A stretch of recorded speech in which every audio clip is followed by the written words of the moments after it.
I think if you look at our 7 strategies, you know, we look at CityLink as our low cost is quite important for our growth. Why? Because we looked at the numbers. Maybe Pak Djoko later on can substantiate on this.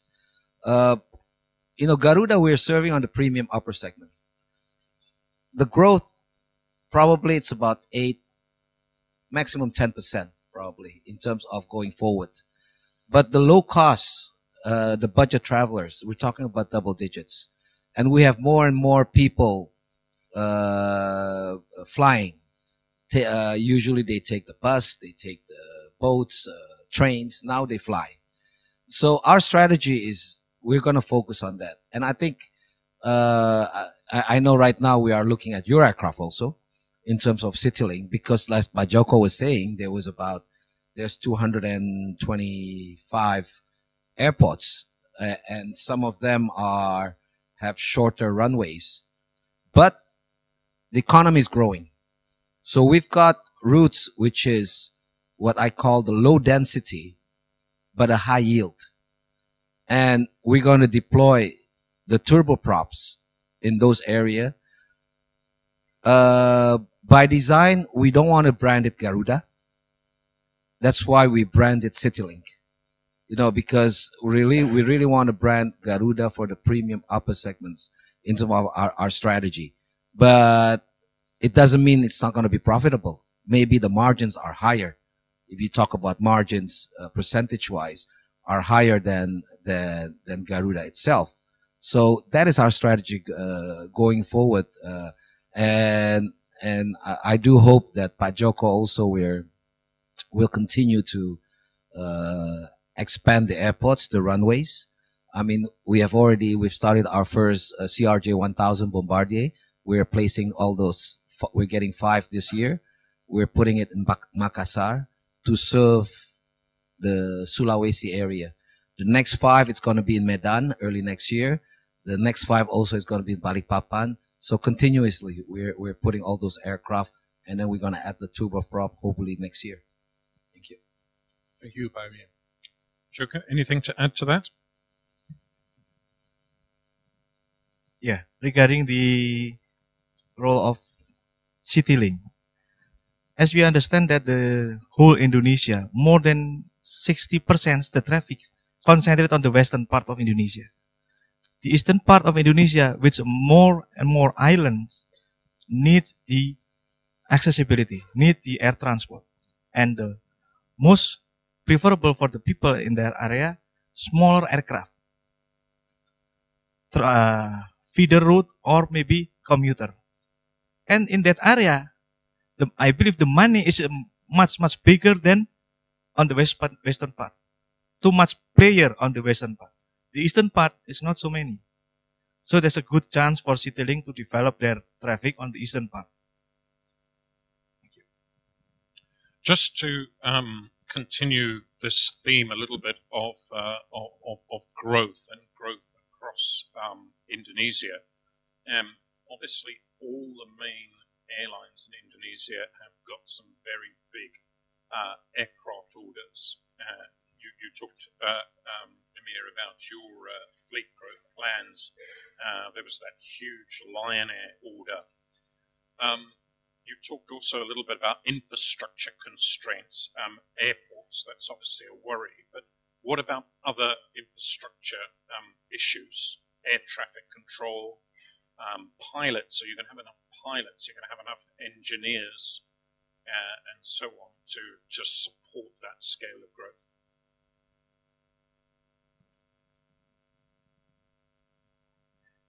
Yeah. We, from the regulator perspective, we're happy with the growth of the traffic, more than 15%. But we get a problem with the infrastructure investments, because the infrastructure cannot meet the requirement on that. That's why now government and also our state-owned enterprise doing a lot of things to develop our airport. Now it's on table the design for the new airport for Jakarta, for the second airport we will build. Hopefully in the next 4 or 5 years, the second airport will in services. Another problem is about the pilot. We know that the worldwide problem is the lack of pilot. And now in Indonesia, we encourage many airlines and many agencies to set up the pilot school. Now we have 13 pilot school. And up to now, we still need additional pilot. That's why almost 700 foreign pilots working in Indonesia. We give them the opportunities, but again, we need the we need verifications on that as the international regulation on that, and we keep them. After maybe more than 5 years, when our pilot is enough, maybe they will reduce step by step. Because to produce one captain pilot, we need many years, more than 1,500 flight hour. Yeah, and for the ATS itself, the presidential decree or the government regulations just issued the establishment of new ATS provider. This is the single ATS provider. Before we have 2 center with 2 different managements, and sometimes there are doubling billing system. That's problem. So now we still in process to set up the new entity, state-owned enterprise, but it's not privatized. Hopefully early next year, the establishment will finish. But the government regulations already issued. Now, obviously, also that growth by the airlines is very aggressive. So there's clearly the risk that safety can be left behind, and this has been historically an issue for Indonesia that I know both of you have worked very, very hard to address.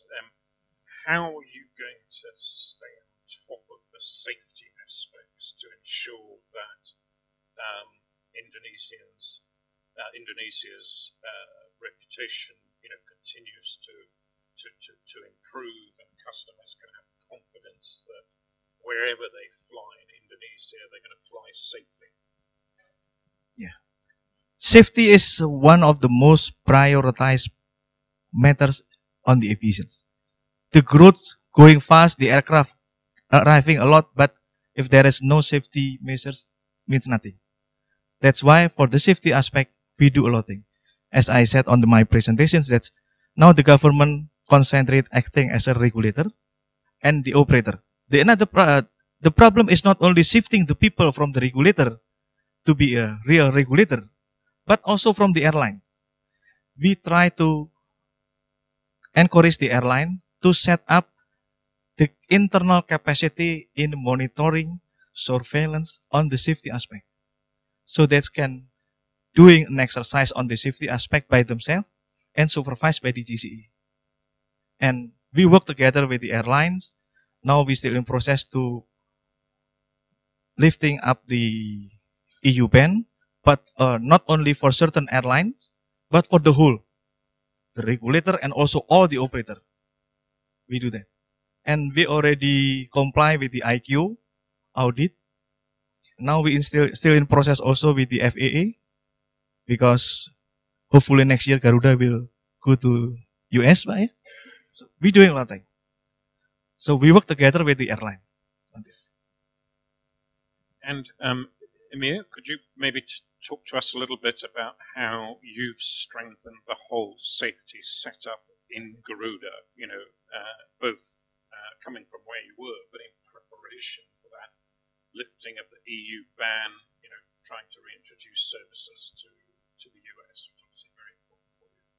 Okay, maybe before I touch base on that, I think maybe I would like to add in terms of how I see the challenges in terms of growing in Indonesia. I think I touch base on infrastructure. Talk about pilots. I mean, it's a very. I have some statistics in terms of if you compare flying school in Indonesia and let's say flying school in other regions, there is still a lack of flying schools. I think Indonesia, we only have less than 20 flying schools. If you compare it with a 230 million population, if you compare to US, we have 1,000. You compare to Europe, it's close to about 350. So, well, I know maybe some of the audience here, you're in flying school, everything. That's a good opportunity. Flying school operators. If there's a flying school operator, it's a good opportunity to go into.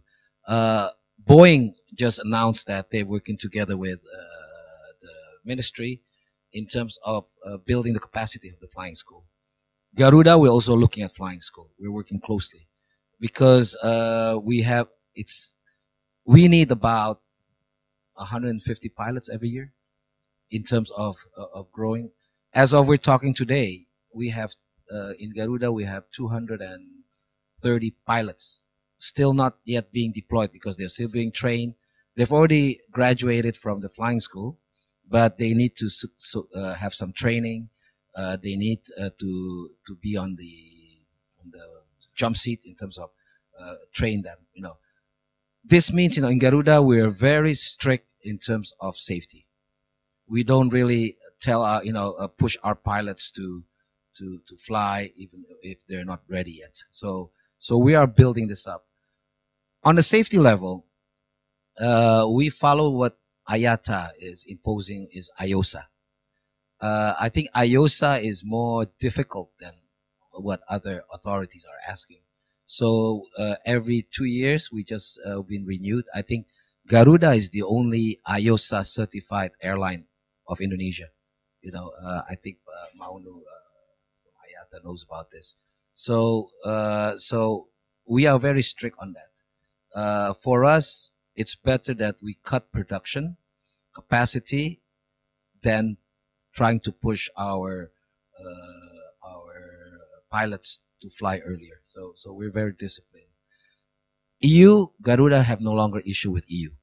So we will fly to Europe. It's the US, but I think US is not more on Garuda. It's Pak Djoko who has to go to, it's between the G to G in terms of that. And we're supporting Pak Djoko in terms of hopefully that we can fly there. And that's the plan. Another issue is the engineer. Engineer, I think it's also, for pilots, it's easy. They go to flying school after they get training.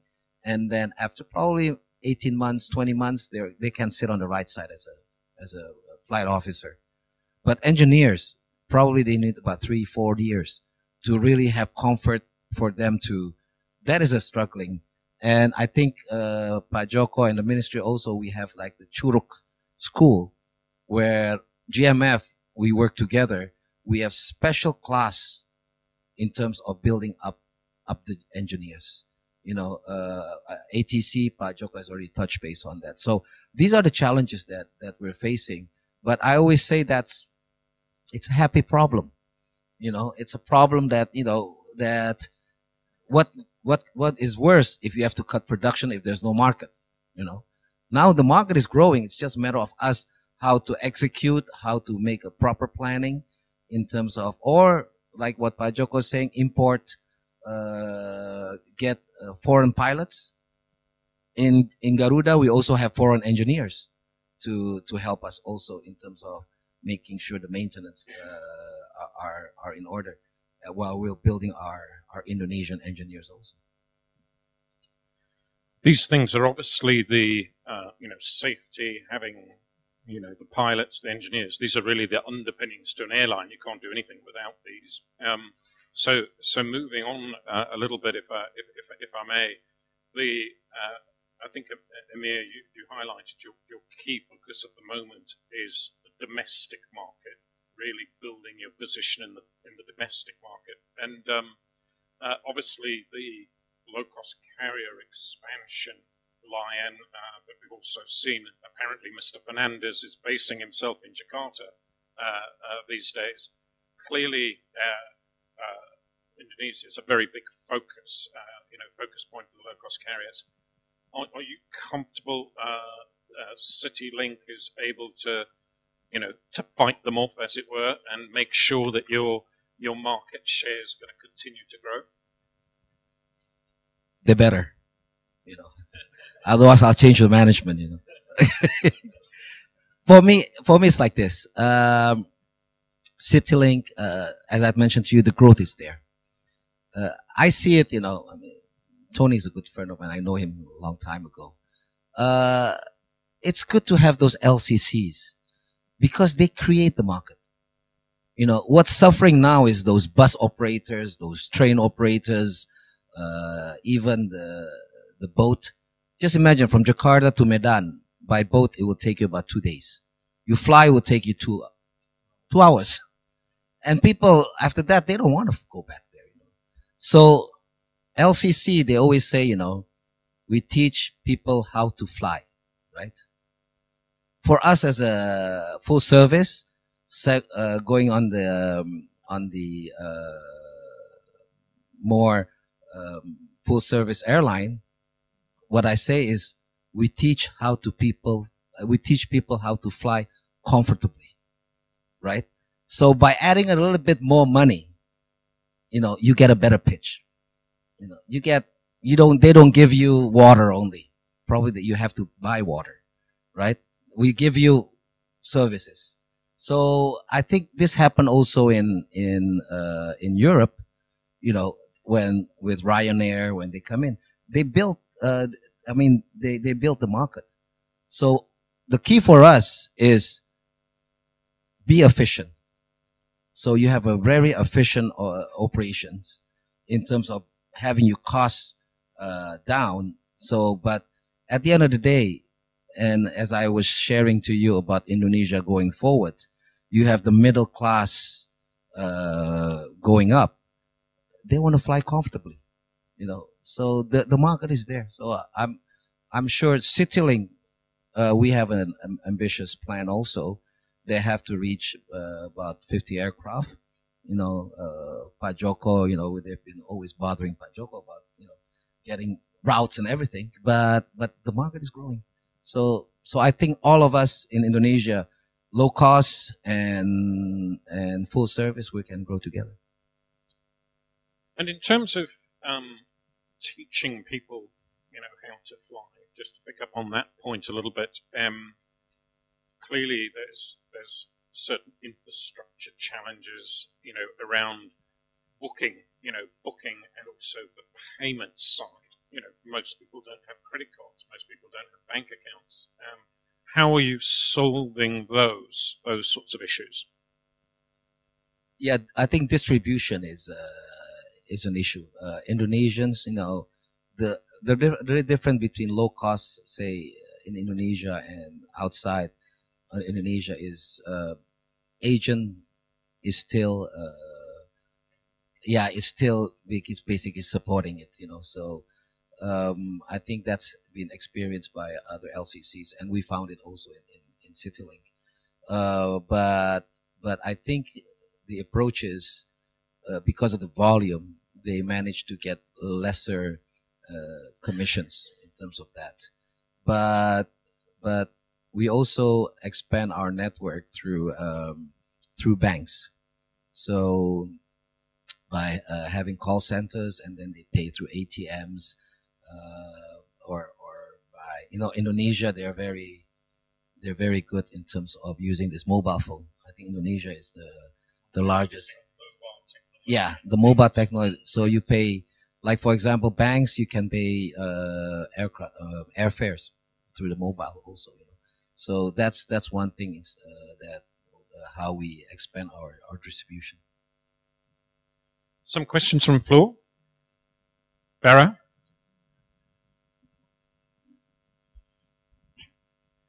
Thank you, Andrew. Pak Satar, Pak Djoko, my name is Bharatan Pasupati, CEO of Jetstar Asia. I have to thank both of you for a fantastic presentation. Indonesia is on the map of many of us here, either as a supplier, vendor, or airline out of Singapore. I have two questions I'd like to frame, but firstly, I'd like to congratulate the leadership in Garuda for taking where Garuda is today in the CityLink strategy. My questions are twofold, and I guess the first part Pa Satar, you can help, and then Pa Djoko, you can help the second part. Andrew touched on the domestic LCC market and the growth in the LCC market. We are all aware of where jet fuel is today at $135 or $138 a barrel. There were days when the LCCs could sprout out anywhere in the world and at 30, 40 US dollars a barrel of jet survive. The first question I have is that in terms of yield, in the domestic market in Indonesia, we hear this, but it'll be good to hear it from yourself because you see it on a daily basis. We're told that the yield in the domestic market is anytime higher than the international market. That's my first question. Second question is, you mentioned that, Pa Satar, that there is enough room for CityLink to grow with the other LCCs, but do you see a consolidation taking place in the market, as some mature markets elsewhere in the world have shown, in that at the initial phase, a trajectory, you see LCC sprouting out, and then when the markets get mature, you see a consolidation in the market? That's my second question. The third question I have is more on Asian open skies. I think it has shown historically and in many geographies, be it in the US or in Europe, that when we have open access, better asset utilization, airlines can prosper in a continent in any case. I like to hear from you in terms of the momentum for Asian open skies. I attended a US ASEAN summit in Cambodia a couple of months ago. There was talk about opening up, but it seems that the goalpost is shifting. We were told that in 2013, open skies would be here to stay, and then the goalpost has shifted. I'm really not clear. Maybe you can elaborate on this. Thank you. Well, Amir, maybe we can start with those juicy domestic yields that Jetstar Asia are looking at. Okay. Yes, you're right. The domestic yield is higher than the international yield. The good thing about Indonesians, is they don't mind spending if they get the value. Okay, maybe it's a bit different than in Europe or in US. So yes, the domestic is good. And I mean, in domestic yield, you're always getting a double digit in terms of the yield itself. That's why we are also focusing. Of course, we welcome Jetstar. Competition is always good. Because it makes our team to think harder, to be more innovative in terms of how to give more value to our passengers. Otherwise they'll just lay down. Okay, so that's about the yield itself. I will see there will be consolidation. I also chair INACA. INACA is the Indonesian Airline Association. We see that coming. At the end of the day, size matters in terms of being more efficient. So we've seen a takeover which turned sour just recently. AirAsia, Batavia and Batavia, yeah. For whatever reason, I don't know, but that will continue to happen. And I think with the transformation of also what Pa Djoko is doing, also making sure that everybody complies to regulation, safety issues, everything. There's no more so-called shortcut in terms of doing things. So which is also good for the industry. So but I see, let's say in the next maybe 5 to 8 years, probably you're gonna see just a handful of airline switches, but these are big sizes. So, but you're talking about, but you're gonna still see small regional airlines within Indonesia. Basically based in Makassar probably, or based in Medan, or based in Balikpapan. With these small ones, but market is there, and Garuda, I mean, so far we don't have any change of plan. We're continue to grow. We might, what we do is we grow very as planned, and then we just order aircraft what we are needed. You know, we just don't want to grow too much, just making sure that we can cope with the market growth. On the ASEAN Open Sky, maybe Pak Djoko as the regulator can brief you. But for us and an airline, you know, I think we don't mind competition as long as we compete on the same level playing field. Meaning, us Indonesian airlines which is based in Indonesia, will get the same treatment somewhere in the ASEAN countries. So by doing that, I think it's good, because sometimes it's quite difficult for us to go to other ASEAN countries where the other airlines gets easier to come into Indonesia.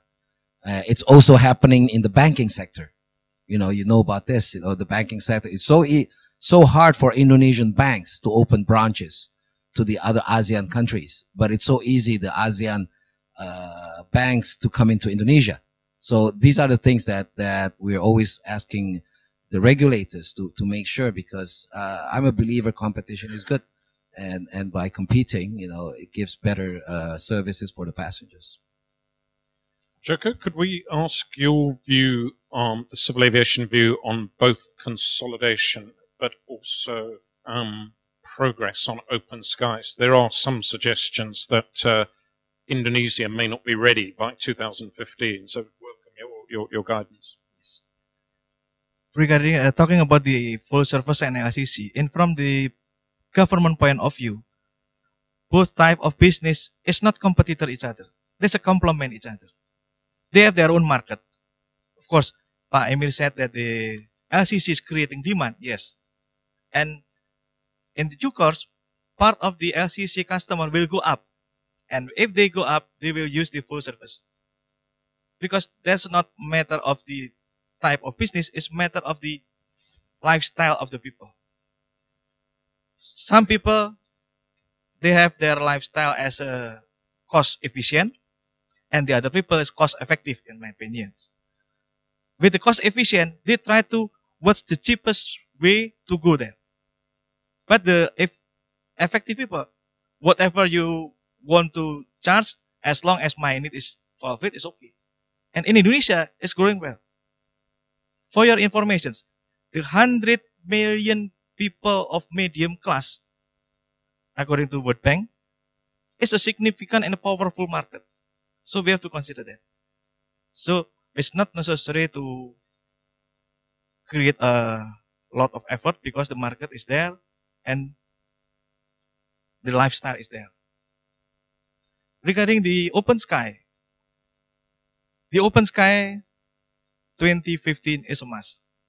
And Indonesia commit, we will join on that. Of course, we cannot use the success story of the open sky in European country. Because in European country, most of them on the equal level. But for the ASEAN countries, it's different. Okay. In general, it's like that. But for the ASEAN countries, it's quite different. So we have to, even the open skies ongoing, we need hand in hand to work together to improve the level of each member state. Otherwise, there will be a killing field for each other. That's why more complicated than in the European country. That's it. Now, Emir, we're just coming to the end, but how are preparations for Skyteam? How are they proceeding? I think obviously preparations well underway, and I think that completes in 2014. Perhaps you could just summarize for us. Yeah, I think we have announced that we're joining Skyteam. I think the big so-called issue that we have to is to make our system talk to the Skyteam members. We have already announced that we are the PSS it's going to be Amadeus. So the project is going on, and once we finalize that, the migration and everything, then we link it hopefully by early 2014. Although right now we all have bilateral agreements with Skyteam members as bilaterals, so it's on schedule, and although it's it's quite long for us, because actually we are revamping our system from the old system, so we're going to a very new system, and it's a headache. IT is one thing that I just don't understand. It's a difficult thing, so we have the experts to do that for us. And will this mean that Jakarta becomes really an alternative hub to Changi? So that people can route through Jakarta, different alliance, real competitors to Star Alliance. Is that part of the strategy? Yeah, of course. That's the purpose of the Skyteam. I mean, in this region, as you can see, you have Jakarta, you have Singapore, you have Kuala Lumpur, and you have Bangkok. So especially to connect the kangaroo routes between Australia and Europe, and UK and all these, So that's why the airport, they have already done the groundbreaking, and hopefully it's going to be finalized by 2015. Yeah, by 2015. Yeah, cross our finger, So basically, that will support Garuda's growth also. Well, we're out of time. I'd like to just thank both Amir and Djoko for giving up a lot of time, really, for us. Thank you very much indeed.